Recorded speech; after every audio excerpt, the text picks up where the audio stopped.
This episode is brought to you by Circle. Digital currency is helping to form the base layer for a new global commerce infrastructure, and stable coins like USDC issued by Circle help to bring faster payments at internet scale. From merchants at the point of sale to corporations that want to pay global suppliers and even employees, it's all done more efficiently. Visit circle.com/Spotify to learn more. Dreaming of a better sleep? Tossing and turning is not your destiny. And Ollie is here to help. Ollie invites you to sink into sweet, sweet slumber to improve your mental and physical health and overall wellness. More than just melatonin, Ollie's ingredients help you unwind your mind for a delightfully dreamy drift off. Sleep is on the way at Ollie.com. That's OLLY.com.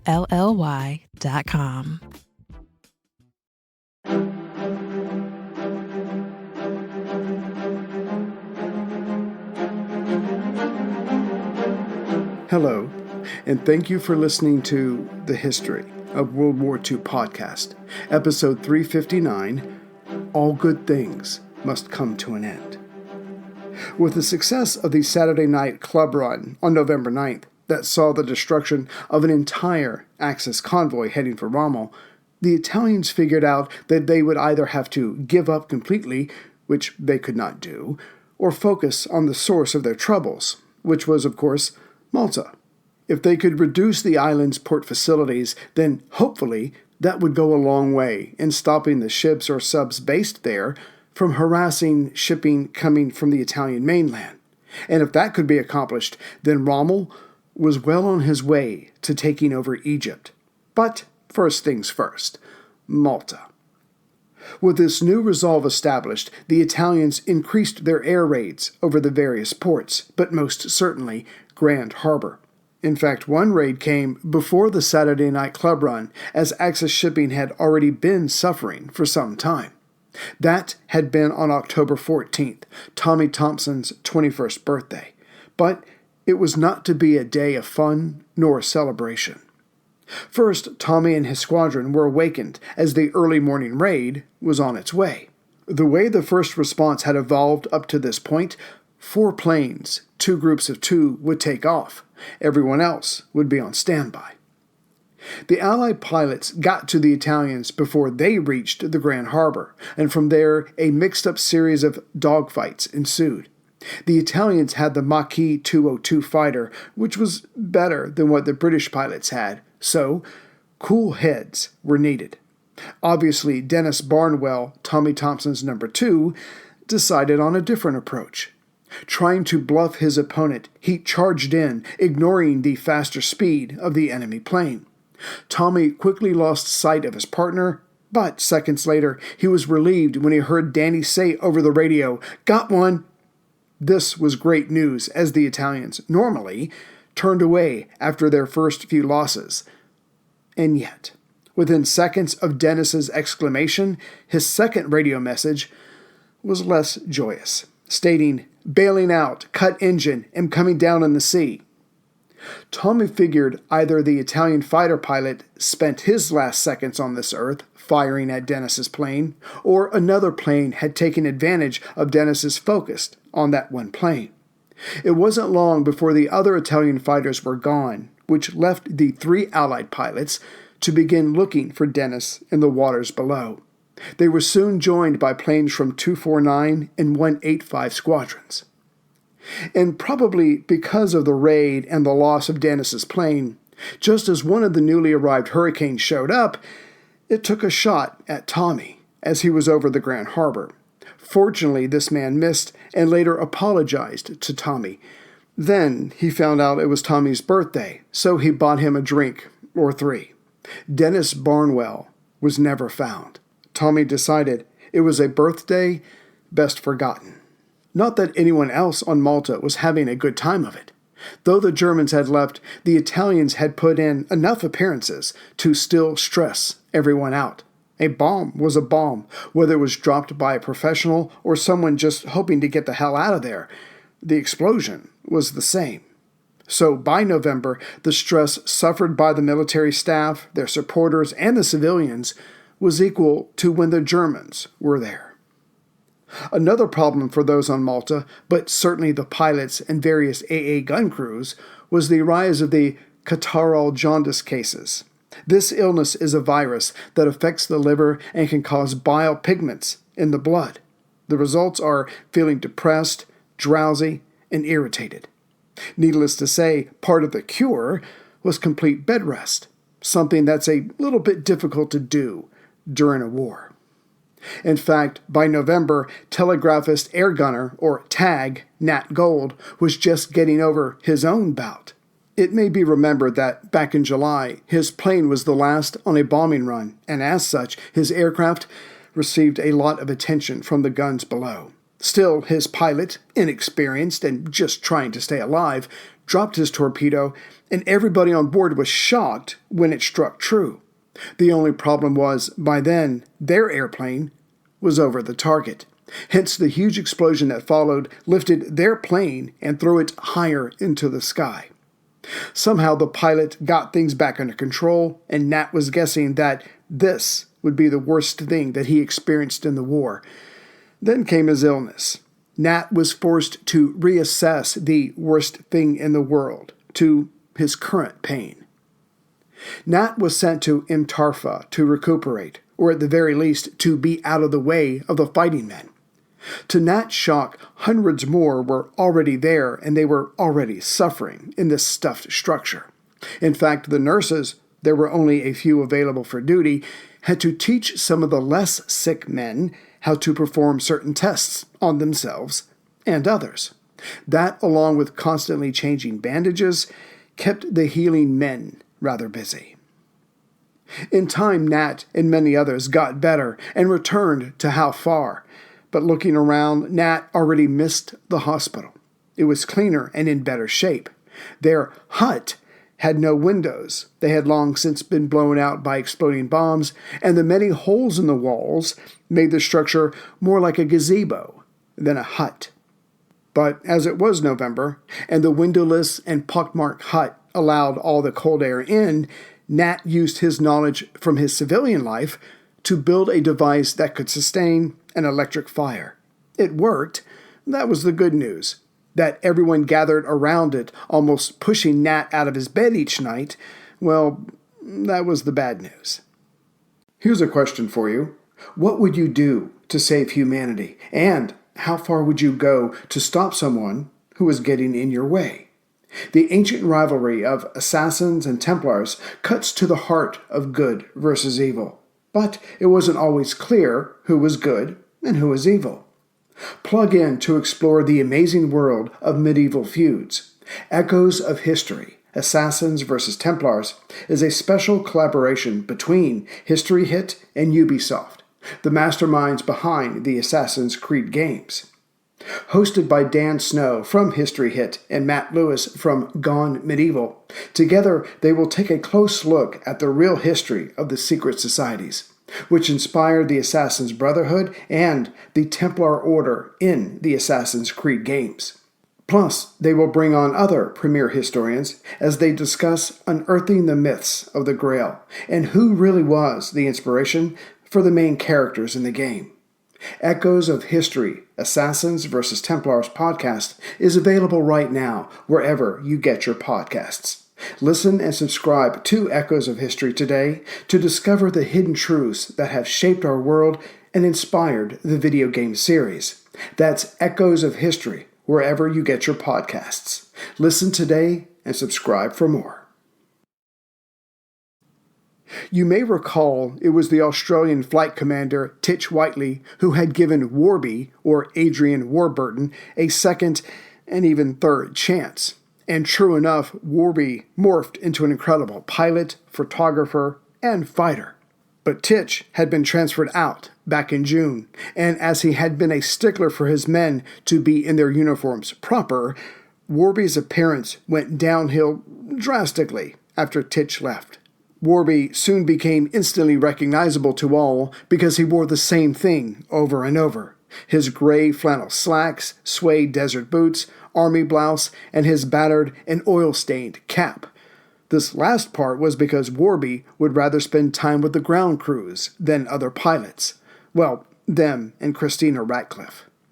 But demonstrating again how invaluable Warby's contributions were and how fortunate for all that Titch had taken Warby under his wing, back in June, 69 Squadron had been tasked with taking pictures of the entire North African coast, from Benghazi to Tripoli. Considering it was 250 miles, the squadron was expected to need at least a week and take at least 12 flights, which is when Warby stepped up and said, "I got this." Getting into his plane early one morning, his crew hoped his luck was still holding out. They took off. To be clear, it was one plane, Warby's plane, that took off. Getting started, the assignment was easy enough, as long as no Axis planes showed up behind them, but soon that's exactly what happened. Warby turned north, heading for the sea, waiting for the pilots behind him to get bored chasing him and turn around, which is when Warby turned around, picked up where he left off, and started taking photos again. In time, the fighters would return to harass Warby's plane. They would do this 4 times. But again, each time, he returned to the task at hand. In the end, not only did Warby photograph the entire 250-mile coastline, but he did so with no mistakes, and all in one day. Soon after, Warby was sent to Taranto to take reconnaissance photos. But during the picture-taking, one of his cameras went down. Warby compensated by passing over the target several more times, just to be safe, and each time the AA guns fired up at him, which Warby ignored.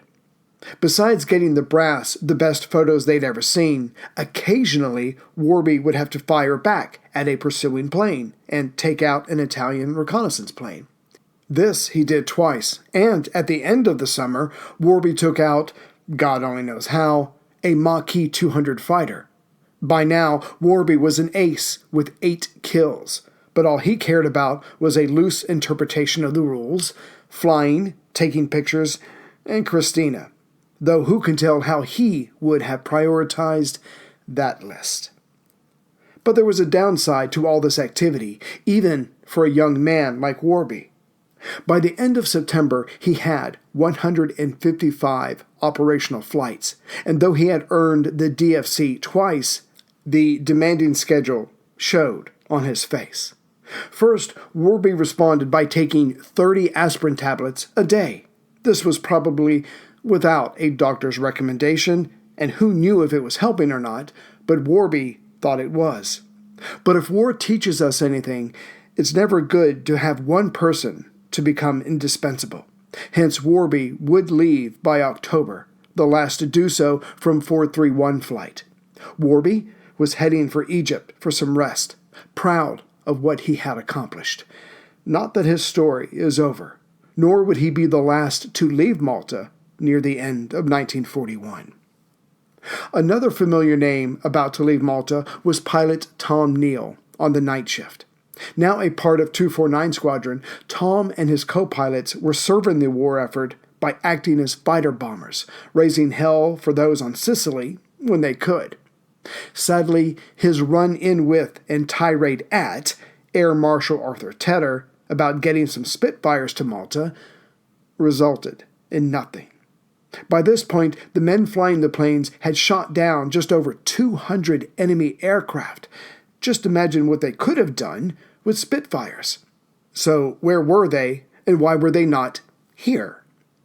The pilots and ground crews were working miracles. Hell, miracles had become a common occurrence, but the planes themselves did not have the ability to buck up after a speech when it was needed.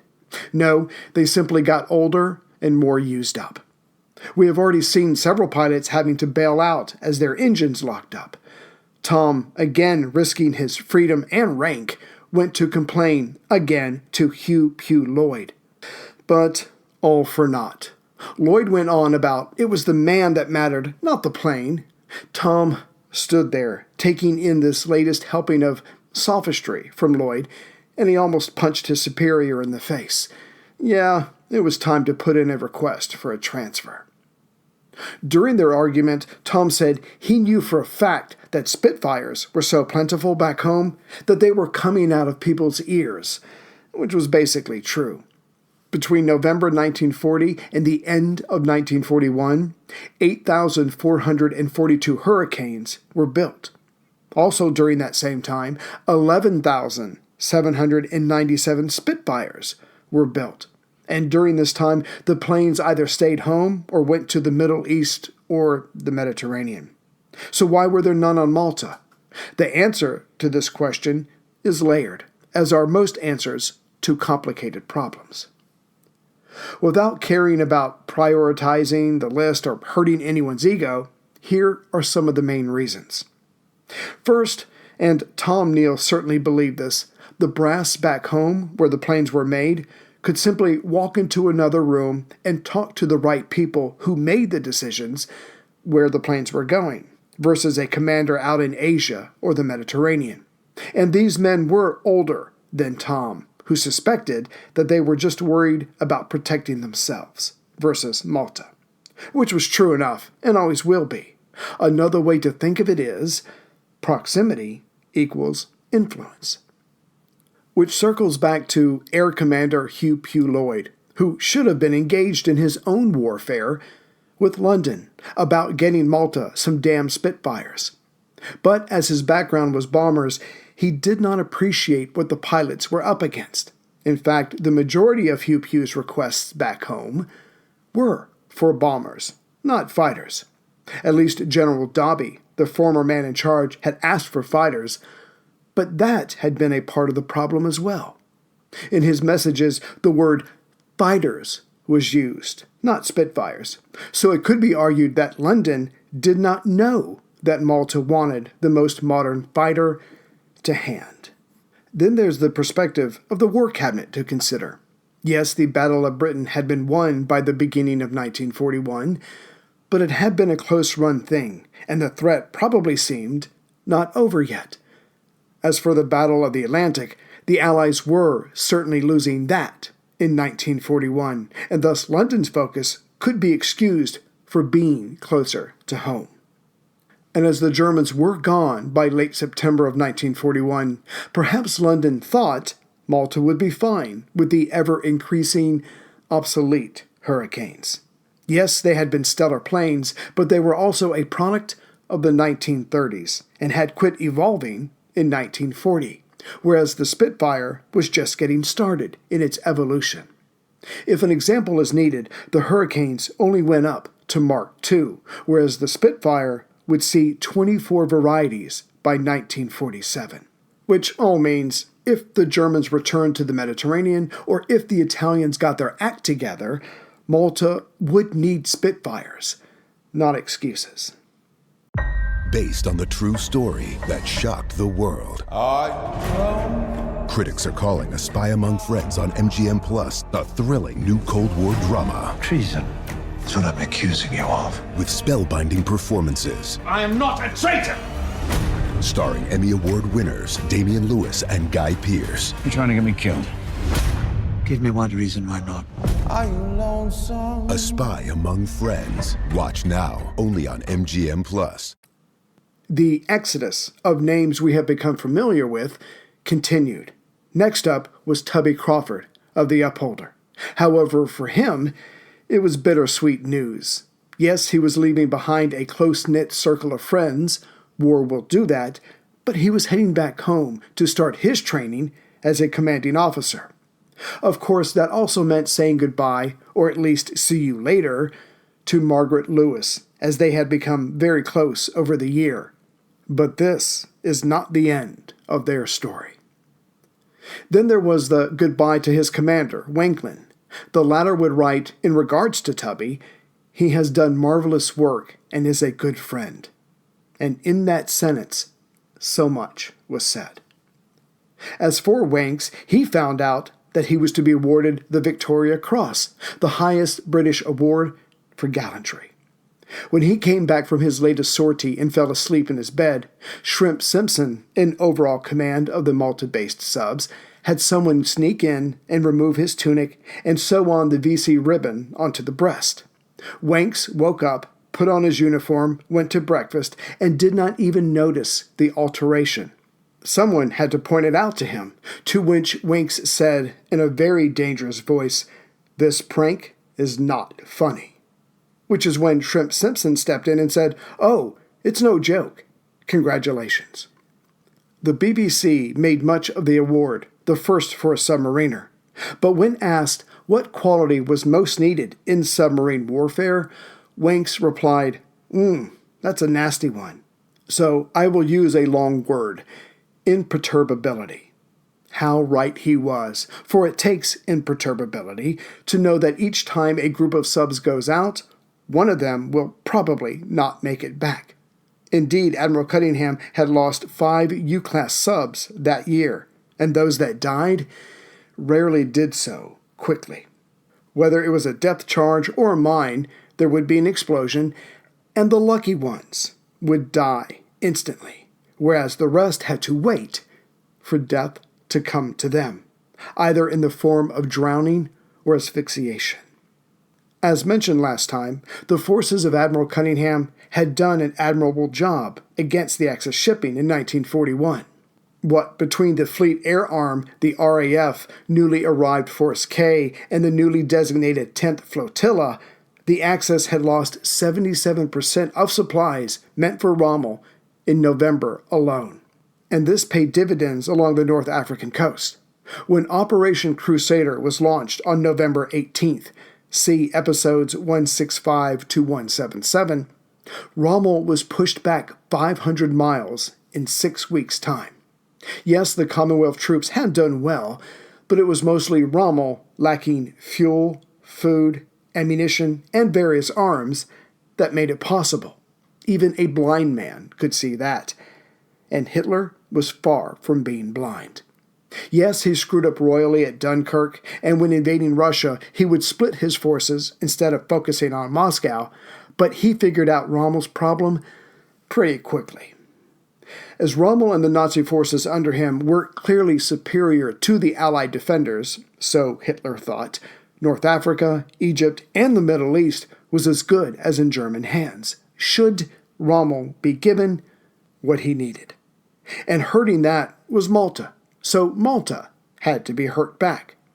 Since it was November, Hitler personally ordered Luftflotte II, one of the 3 Luftwaffe air armies taking on the Russians, to head back to Sicily, not North Africa, because that was not the problem. If anything, North Africa was the solution.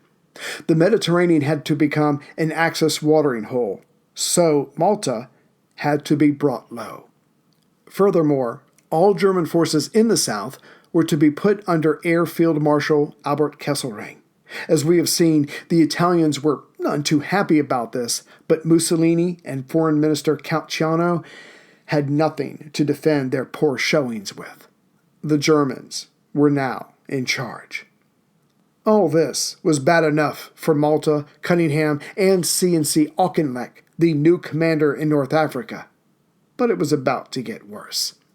Not only was Luftflotte II coming back, but Hitler also ordered half of his Atlantic subs to come into the Mediterranean. This sent Admiral Karl Donitz, the Supreme Commander of the Navy, through the roof with anger. He and his subs had brought Britain to her knees, starving her half to death. They couldn't take much more, and now all that work was about to be undone. But no one said no to Hitler. Malta was to be bombed, starved, and only then invaded. Clearly, what Admiral Cunningham needed was more punching power, and what hits harder than planes when they are carrying either bombs or torpedoes. When all else fails, the desperate rely on the old adage, fight fire with fire. If the Germans wanted to bring in more planes, so too would the defenders. Of course, the Mediterranean had changed much in 1941. Greece and Crete now belonged to the Axis, which affected Cunningham whenever his ships left Alexandria.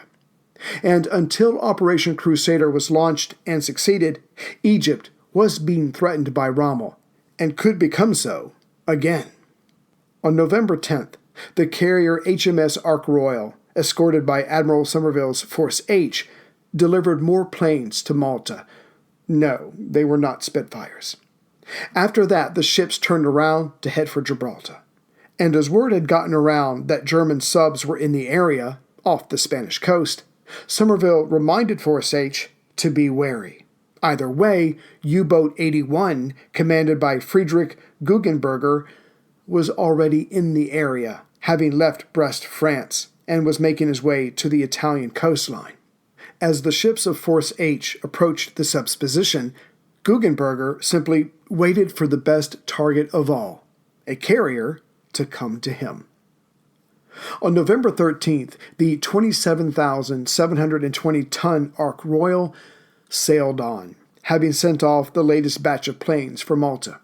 As it was with Force H, the battleships HMS Malaya, the carrier HMS Argus, the cruiser HMS Hermione, and 7 destroyers, perhaps the commander of the Ark Royal, Captain Loben Mond, was a bit too relaxed. The weather was clear that day, and at 3:25 p.m., the Ark Royal had 12 of its planes aloft in training, while another 14 were waiting to land. A typical day. Then, at 3:40 p.m., one of the escort's sonar operators on the destroyer Legion picked up an unidentified sound. But as there were so many British ships around, he assumed it was one of them, and got on with his day. 60 seconds later, with the carrier only 30 minutes from Gibraltar, the crew could actually see the rock. A massive explosion ripped open a section of the starboard side, between the fuel bunks and bomb store. In other words, right below the bridge. If a moment of lightheartedness will be tolerated at a moment like this, just as the explosion went off, the last swordfish pilot, named Berg, was landing on the Ark. Now, before they had gone up, Lieutenant Philip D.P. Gick had torn into Berg and the others because they were landing their planes too hard. So as his plane landed and the entire carrier shook from the blast, Berg looked around and said, "My God, what have I done this time?" Seconds after the explosion, smoke was everywhere, and the carrier instantly listed to starboard. As no one had spotted the attacking sub's periscope, the Ark was doing 18 knots. So between the carrier's speed and the torpedo's explosion, there was soon a 130 by 30-foot gash in the ship, and it was determined that the torpedo had penetrated deep before exploding. Ironically, given the blast, only one man died from it, Able Seaman E. Mitchell. Right away, the starboard boiler room, main switchboard, oil tanks, and over 106 feet of the starboard bilge, which pumps out unwanted water, were flooded. This caused the rear half of the ship to lose power and communications, and it was this latter part that was its own catastrophe. At the moment, Lieutenant Commander Hector C.D. McLean was on the bridge. Captain Loben Mond was in his cabin. As communications were down, it took a minute to figure out that they had been struck from below, probably a magnetic warhead. Right after the explosion, the Ark Royal listed 10 degrees. The captain, now on the bridge, ordered, "Reverse the engines," but was unable to contact any other part of the ship. Hence, the captain ran to the engine control room and gave the order to halt. But by the time the ship came to a stop, its momentum had increased the size of the tear. With that done, it was time to deal with the list. So Captain Mond told the crew to flood the port compartments and to pump fuel from the starboard to the port tanks. Hopefully, this would somewhat right the ship. It did not. With that underway, Mond had his men stand in a line between the engine control room and the flight deck. This would be his communications chain until telephones could be reestablished. As for the planes, the main reason to have a carrier, those that had landed were unable to take off now. Those yet to land were ordered to make for Gibraltar. As for the destroyers, they had already gathered around the wounded Ark, should another torpedo attack be launched. Despite the captain's orders and the crew's attempts, by 4 p.m. the list was just over 18 degrees and continuing. Fearing her capsizing, the captain ordered the ratings on deck to get as many men off the ship as possible. The rest would stay behind and try to save her. As the men began to line up on deck, the destroyer Legion came alongside. A rope was thrown across. The sailors were expected to go across the rope upside down, one hand over the other. And as the list increased, none of the men currently on the rope could move fast enough to satisfy those still yet to touch the rope. With the list getting worse, the men soon replaced the hand-over-hand method with simply sliding down the deck to get to the destroyer. Clearly, there was to be no salvation for the Ark Royal. Captain Mond was the last man to leave the carrier. Off of the Ark Royal came 1,540 officers and ratings, and as the paymaster was seen holding 2 suitcases and each had 10,000 pounds in it, the men cheered. Further, canaries, not sure whose, were released from their cages, and the ship's cats were carried over by a Marine. Every crew member except the deceased Mitchell was safe. At 6:13 a.m. November 14th, the Ark Royal turned all the way over. Her bottom, now her top. She stayed visible for a few minutes, but then went below for the last time. Word of the loss of the Ark Royal shocked London, but it also shocked those who heard it in Berlin, as the government there had already claimed several times to have sunk the Ark Royal. This time, it was true, and the only way to get the German people to believe it was when the Ministry of Propaganda quoted the British Admiralty. Postscript.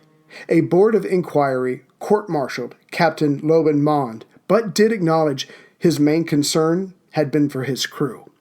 Meanwhile, another committee that investigated the loss of major ships said that the lack of a backup power source was the main culprit here.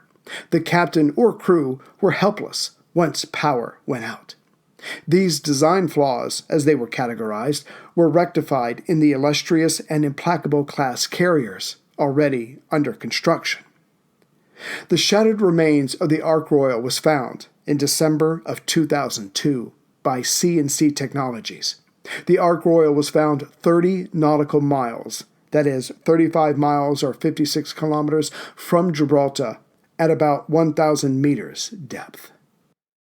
September 20th, 2022, VMLYNR for Zeljans, at ID PFXE01210000, spot title, 60 Mornings Are Made for Better Things, 60-second radio, full mix. Mornings were made for better things than rheumatoid arthritis or RA. Zeljans tofacitinib is a pill for adults with moderate to severe RA when tumor necrosis factor blockers did not work well or could not be tolerated. Zeljans can help relieve joint pain, swelling, and help stop further joint damage.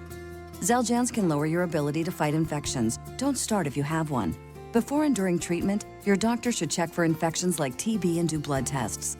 Serious, sometimes fatal infections, cancers including lymphoma and lung, blood clots, serious heart-related events, tears in the stomach or intestines, and allergic reactions have happened. People 50 and older with heart disease risk factors have an increased risk of death. Tell your doctor if you've had hepatitis B or C, have flu-like symptoms, are prone to infections, or have ever had a heart attack, stroke, clot, or other heart problems, or swelling of lips, tongue, throat, or hives. Ask your doctor about prescription Zeljans. Visit Zeljans.com or call 1-844-ZELJANS.